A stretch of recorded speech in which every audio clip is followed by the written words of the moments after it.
আসসালামু আলাইকুম এভরিওয়ান। আজকে আমি আপনাদের সাথে শেয়ার করব মাটির চুলায় প্যাকেটের মশলা দিয়ে ঝরঝরে বিরিয়ানি রান্নার রেসিপি। আর বিরিয়ানি রান্না করার জন্য প্রথমে এখানে আমি গরুর মাংসগুলোকে একটু ছোট সাইজের করে কেটে নিয়েছি। এখন মাংসগুলোকে পরিষ্কার করে ধুয়ে নিব। চেষ্টা করেছি সবচেয়ে সহজ পদ্ধতিতে রেসিপিটি শেয়ার করতে। আশা করি আপনাদের সবার কাছে ভালো লাগবে। যদি ভালো লাগে প্লিজ চ্যানেলটি সাবস্ক্রাইব করে রাখবেন, আর চাইলে ফ্যামিলি এবং ফ্রেন্ডসের সাথে শেয়ারও করতে পারেন। যেহেতু আজকের বিরিয়ানি আমরা লাকড়ির চুলায় রান্না করব, তাই হাঁড়িতে প্রথমেই মাটির প্রলেপ দেওয়া হচ্ছে। এই মাটির প্রলেপটা দিলে হাঁড়িতে একদমই কালি লাগে না, ইজিলি উঠানো যায়। তাই অবশ্যই মাটির চুলায় রান্না করার আগে এইভাবে হাঁড়িতে মাটির প্রলেপ দিয়ে নেবেন।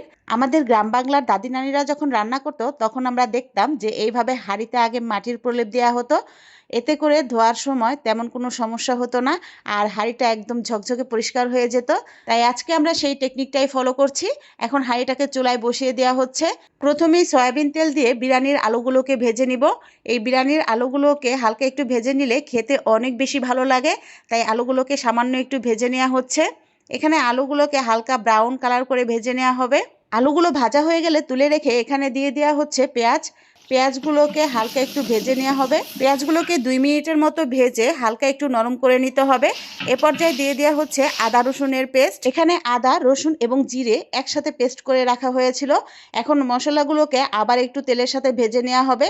দিয়ে দেওয়া হচ্ছে লবণ এবং আদা রসুনের পেস্টটাকে 2 মিনিটের মতো আবারও ভেজে নিচ্ছে পেঁয়াজের সাথে। দিয়ে দেওয়া হচ্ছে বাদাম বাটা। এখানে কাজু বাদাম এবং কাঠবাদাম কিছুক্ষণ ভিজিয়ে রেখে একসাথে বেটে নেওয়া হয়েছিল, আর সেই বাদামের পেস্টটা এখানে দিয়ে দেওয়া হচ্ছে। বাদামের পেস্টটা দিয়ে 1 মিনিটের মতো নেড়ে চেড়ে এখানে দেওয়া হচ্ছে রেডিমেড মশলা। এখানে রেডিমেড যে বাজারে প্যাকেট মশলাগুলো পাওয়া যায় বিরিয়ানি রান্নার, সেই মশলাটা ব্যবহার করা হয়েছে। আমরা এখানে রাঁধুনির বিরিয়ানির মশলাটা ব্যবহার করেছি। আপনারা চাইলে যে কোনো কোম্পানির বিরিয়ানির মশলা ব্যবহার করতে পারেন আপনাদের পছন্দ মতো। আর এই বিরিয়ানির মশলাটা ব্যবহার করার পর আর সামান্য একটু পানি দেওয়া হচ্ছে, যাতে করে মশলাগুলো পুড়ে না যায়। এইভাবে সামান্য একটু পানি দিলে সেক্ষেত্রে মশলাটা পুড়ে যাওয়ার সম্ভাবনা কম থাকে, তাই অবশ্যই সামান্য একটু পানি দিবেন। দেয়া হচ্ছে কাশ্মীরি লাল মরিচের গুঁড়ো। চিনি দেওয়া হচ্ছে সামান্য একটু চিনি দিলে সেক্ষেত্রে স্বাদের ব্যালেন্সটা অনেক বেশি থাকে। দিয়ে দেওয়া হচ্ছে টমেটো সস। আর আজকে যেহেতু আমরা 3 কেজি চালের বিরিয়ানি রান্না করব, সেই অনুপাতে সবগুলো মশলা ব্যবহার করা হচ্ছে। আপনারা অবশ্যই আপনাদের চালের অনুপাতে সবগুলো মশলা ব্যবহার করবেন। আর প্যাকেটের মশলা দিয়ে তো বিরিয়ানি রান্না করতে আমরা কম বেশি সবাই পারি, তবে সবগুলো স্টেপ ফলো করলে বিরিয়ানিটা একদম পারফেক্ট হবে। এখন মাংসটাকে ধুয়ে এই মশলায় দিয়ে দেওয়া হচ্ছে আর কষিয়ে নেওয়া হবে। যতক্ষণ না মাংসটা খুব ভালো করে সিদ্ধ হয়ে যাবে ততক্ষণ পর্যন্ত কষিয়ে নেওয়া হবে।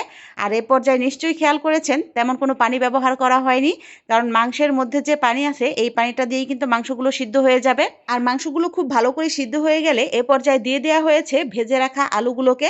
আলুগুলো দিয়ে আরও প্রায় 5 মিনিটের মতো রান্না করে নিয়ে এখানে দিয়ে দেওয়া হচ্ছে পানি।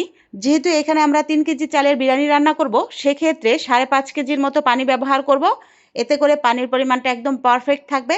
আর পানির পরিমাণটা যদি আপনারা সঠিকভাবে না বুঝতে পারেন, সেক্ষেত্রে এইরকম প্লাস্টিকের বোতল দিয়ে মেপে দিতে পারেন।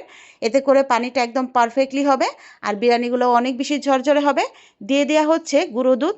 এখানে সামান্য একটু গুঁড়ো দুধ ব্যবহার করা হচ্ছে। গুঁড়ো দুধটা ব্যবহার করলে বিরিয়ানির ফ্লেভারটা অনেক বেশি ভালো আসে। আর চালগুলোকে ধুয়ে একটু ঝরিয়ে নেওয়া হচ্ছে। চালগুলোকে ধুয়ে যতটা সম্ভব একটু পানি ঝরিয়ে নেবেন। দিয়ে দেওয়া হচ্ছে আলু বোখারা এবং সাথে কয়েকটা কিশমিশ। আলু বোখারা এবং কিশমিশ চাল দেওয়ার ঠিক আগ মুহূর্তে দিয়ে দিবেন। এখন চালগুলোকে দিয়ে দেওয়া হচ্ছে।